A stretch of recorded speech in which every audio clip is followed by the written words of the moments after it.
Hello, my name is Terry Snell. I am going to go through the tips and tricks of getting through Walt Disney World parks quicker. Instead of spending 2 days, you only need to spend 1 day in each park if you follow my tips and tricks here. Okay, so we're going to spend a little time going through those. If you spend that time with me the next several minutes here or so, you will definitely be able to have a better vacation, and you'll probably save some money because now it's only going to take you 1 day in each park rather than a couple of days in each park. And some of these parks are pretty big, so they would take you that long if you didn't have these tips and tricks. So, I have been going to Disney for many, many years. I would say it's got to be at least 20, maybe more. But I've gone hundreds of times to each park because we usually go every other weekend. I have 2 little girls, 8 and 11, so they enjoy this just as much. So keep in mind, everything I tell you about is kind of geared toward 8 and 11 as well. So we're going to get right along here and tell you what the things you should do and maybe you should avoid at the Walt Disney World parks. So, everybody knows it's expensive to go to Walt Disney World. We know that it's $86 per person per day at Walt Disney World, and that's at one park, not with a park hopper. Okay, so you want to make sure that you get everything in that you can possibly get in at Walt Disney World. So, that being said, we want to have some tips and tricks to get us through the parks quicker, and I certainly have the experience to share with you now, and to get you through those parks quicker, just like I can. All right, so with that in mind, we're going to say that you want to arrive at the parks early in the morning. Okay, you want to get there at 9 a.m. So make sure you're there by 9:30. It's going to maximize your day at each park. Now, the best time to visit, as far as the time of year to visit the parks, would be January, May, and September. January is the best time, in my opinion. It's better weather. The weather is in the upper 60s, low 70s most of the time, and so that makes it enjoyable to be waiting in lines or things like that, or just walking around the parks. If you come in May and September, keep in mind that will be 90s, and it will be quite warm, it will be hot, and if you have to wait in any lines, it's going to be miserable. So really, you don't have a good time, unless you're someone who really wants to go swimming or go to the beach. May and September is good. But making sure you arrive by 9 a.m. ensures that you'll get through the park in the amount of time that you need. You won't have to go into 2 days rather than just 1. Now, my advice is get Fast Passes. Fast Passes are free at Walt Disney World for anyone entering the park. All you do is take your entrance pass, feed it into a turnstile at the attraction you want to go to. It'll spit out a time for you to come back at, usually a 1-hour span. You can come after that 1-hour span. This is a little trick we want to tell you about, a little tip. But you cannot come before that 1-hour span. Even if it's a minute before, they'll tell you to wait until that minute is done before you can enter the line. So, trick is to remember, after that 1-hour span, you're good. You can come on in. Before that 1-hour span, you can't. They won't let you. So, use that to your advantage, because if you're on the other side of the park or you have dinner reservations and you're thinking, gosh, I got to hurry up and I got to get over to my ride time, you don't have to do that. Just make sure you get a Fast Pass and you're good for the rest of the day. Just don't come before that time. That being said, again, we're going to move on to Magic Kingdom. Well, that is our first park to talk about, the Magic Kingdom. Now, where you want to get your Fast Passes at is Space Mountain and Splash Mountain. Those are your busiest rides at the Magic Kingdom. Space Mountain and Splash Mountain. A little cheat that I do that you may or may not want to use, it's up to you. I may take my family's entrance passes, turnstile passes, bring them over to Space Mountain, get the Fast Passes while my family gets in line at Splash Mountain. Then, of course, I use a little trick there. You go back and, oh, excuse me, my family's up here. Yeah, you know what I mean. So, yeah, so that way you can get both of those in a very quick time. So, that's a big help right there. But if you want to do it the right way, your Fast Passes, remember, are only good every 2 hours. So, or whenever your ride time rolls around. And that means that once you get a Fast Pass, you have to wait 2 hours or whenever the next time your ride time is. So, then you may get another Fast Pass. But it won't let you get another Fast Pass unless one of those two things have happened. So keep that in mind. Now, at the Magic Kingdom, a must-see that is easily missed is Mickey's PhilharMagic. This is a 3D movie, and I know it kind of sounds like, oh geez, just a 3D movie. It's not just a 3D movie. It's a really good movie. There's a reason I'm telling you that it is a must-see, okay?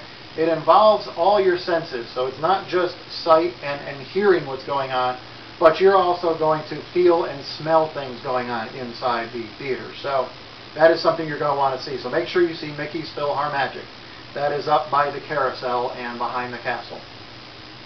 Now, recommendations to dine there at the Magic Kingdom, the Crystal Palace. Crystal Palace is a buffet, but make sure you make reservations. The food is awesome. It is a character dining, which involves Winnie the Pooh and friends. Okay, so make sure you go there. You will love it. I'm telling you, the Crystal Palace is the one you want. Make those reservations early. Now, the next one is Epcot. Epcot, you want to get those fast passes for Test Track and Soarin'. Now, if you have little ones, Test Track's kind of fast. The height requirements for that is at least 40 inches for Test Track and Soarin'. Soarin's a little bit easier. For those of you that don't like anything too thrilling, Soarin's great, but you will love it. It's a great experience. It's like you're in a hang glider. They put it up in front of an IMAX screen, and you use gentle movements back and forth to give you the sensation of being in a hang glider. So, keep those two in mind, Test Track and Soarin'. Make sure you get those passes. You can use that cheat that I told you about too. Go get your fast passes at one while your family goes and waits in the line at the other. It works, I'm telling you, it works great. Okay, and the must-sees easily missed at Epcot is Impressions of France movie. Now, Epcot's a pretty big place, so they have broken it up into two sections. The first section is World Showcase, where Test Track, Soarin', and all those other rides are up there. And then they have another area called, or actually that's Future World, sorry, I think I said World Showcase, but that's Future World. And then World Showcase is where all the different countries are. Now they have 11 different countries, can't really name them all. I can name them all, but I don't have time to name them here, because I've got to get this going along here. So anyway, you're going to want to see that movie. You know, it is just a regular movie, it's not a 3D movie, you're going to think it sounds kind of boring, but trust me, go and see that movie, you'll see why I said so. Recommendations to dine at Epcot, the German Beer Garden or the Garden Grill. The German Beer Garden obviously is in Germany in the World Showcase. It is a buffet. The Garden Grill is family style. They'll bring out everything to you. If you eat it up, they'll bring out more to you at your table.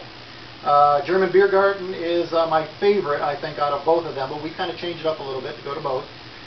Because that is a great buffet. The food is awesome. They have entertainment there too, like a German band playing music for you.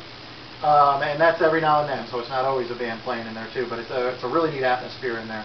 Actually, it looks like you're out in a German beer garden, even though you're inside. So, all right, so we are going to move on. We have the Animal Kingdom next. Animal Kingdom Fast Passes. You're going to want to make sure you get Fast Passes for Expedition Everest and Kilimanjaro Safaris. Those two are your busiest at the Animal Kingdom.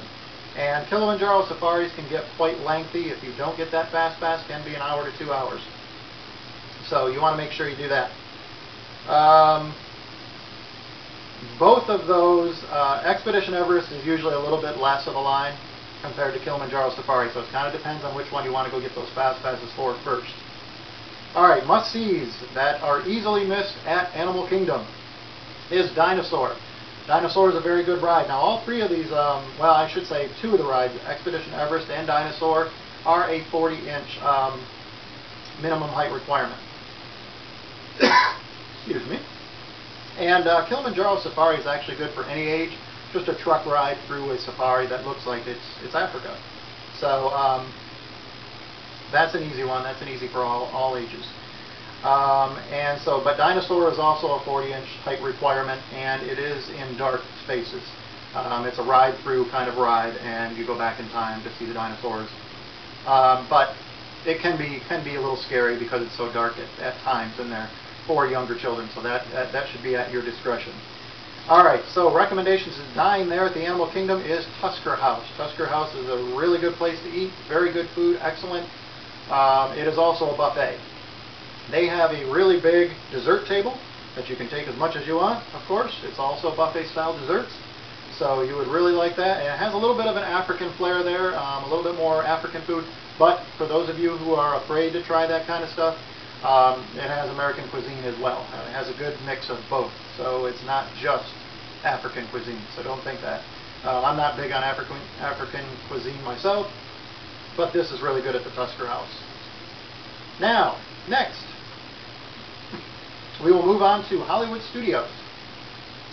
Now, at the Hollywood Studios Fast Passes, you will need our Toy Story Mania and Rockin' Roller Coaster. Both of those will need the Fast Passes, especially Toy Story Mania, since it's kind of new still.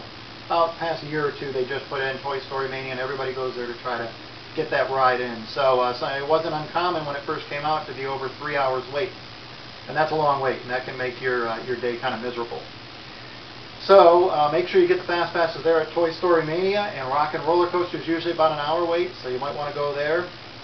Now, must-sees easily missed at Hollywood Studios, Lights, Motors, Action Stunt Show. This is a really good stunt show. You don't want to miss it, but it can be easily missed because it's set in the back of the park. Okay, so make sure that you do see this. Motorcycles going over sideways, the riders are thrown onto the pavement, skidding across the pavement, things like that. Two cars going at each other, almost hitting, you know, a lot of high adrenaline type stuff. So if you're into that, you're definitely going to want to see that. It is a great show. Alright, recommendations to dine at Hollywood Studios. Hollywood and Vine. Okay, Hollywood and Vine is a buffet style restaurant. Very good food, but again, this is one that fills up really fast. So make sure that you make those reservations well in advance, even months in advance if you know you're coming.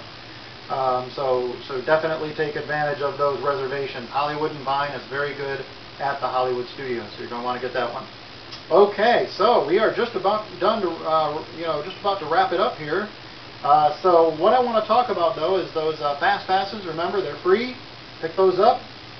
Fast Passes are good every 2 hours or your ride time, whichever comes sooner. Also, keep this in mind too. If you hit a rainy day in your vacation, you still want to go to the parks, Epcot's going to be your best bet. Epcot has indoor queue lines. So all your queue lines are going to be air conditioned and under shelter. So Epcot's the best one to go to when it's really hot and humid or if it's raining. Okay, so before I end, remember those maps. You can certainly get maps at each location you go to. Each park has maps right in the beginning, in the entrance. So then that way you're not forgetting everything that I've told you. I haven't really told you exactly where these places are located. So some places I've elaborated on, but some I haven't. So you're going to want to get those maps so that you know where you need to go. Okay, and always start with the Fast Pass in the morning. Don't forget that. Get there 9:30 in the morning, get that Fast Pass. If you follow all these steps, you will have no problem at all during your park visit of making sure you get there and see everything in one day rather than two, and that will save you that cost that we were talking about there. If you missed something here, or you want to hear something again that is in this video, just simply play it again, and you'll be able to hear it all over again. I hope this helps you have a magical vacation and enjoy yourself. Have a good one.